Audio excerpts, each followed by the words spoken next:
7 signs na kasama mo ang iyong mga gabay o spirit guides o guardian angels.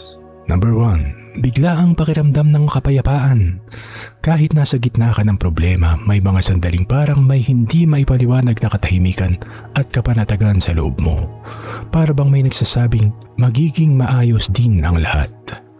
2. Madalas kang makakita ng repeating numbers. Halimbawa, 111-222-333, 444-888-1111. Sa numerology at ilang spiritual beliefs, ang mga ito ay tinatawag na angel numbers na sinasabing paraan ng paggabay o pagpapaalala. 3. Malakas ang iyong intuition. May mga pagkakataong alam mo na ang tamang desisyon kahit wala kang malinaw na dahilan. Parang may tahimik na boses o pakiramdam na nagtutulak sa iyo sa tamang direksyon. 4. Nakakakita ka ng mga simbolo sa tamang oras. Maaaring puting balahibo, paru-paro, bahaghari, kakaibang ulap, ibong paulit-ulit mong nakikita.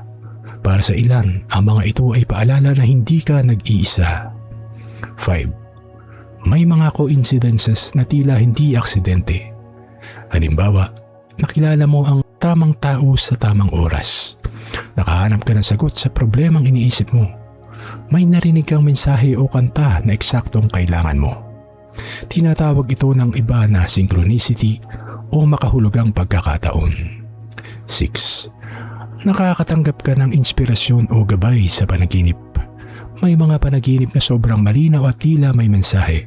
Pagkagising mo, alam mo kung ano ang dapat gawin o mas gumaan ang pakiramdam mo. 7.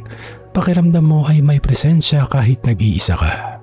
Hindi ito kinakailangang nakakatakot. Para sa ilang paniniwala, may mga sandaling parang may mapagmahal at mapayapang presensya sa paligid, lalo na kapag nagdarasal, nagme-meditate o dumaraan sa mahirap na yugto ng buhay.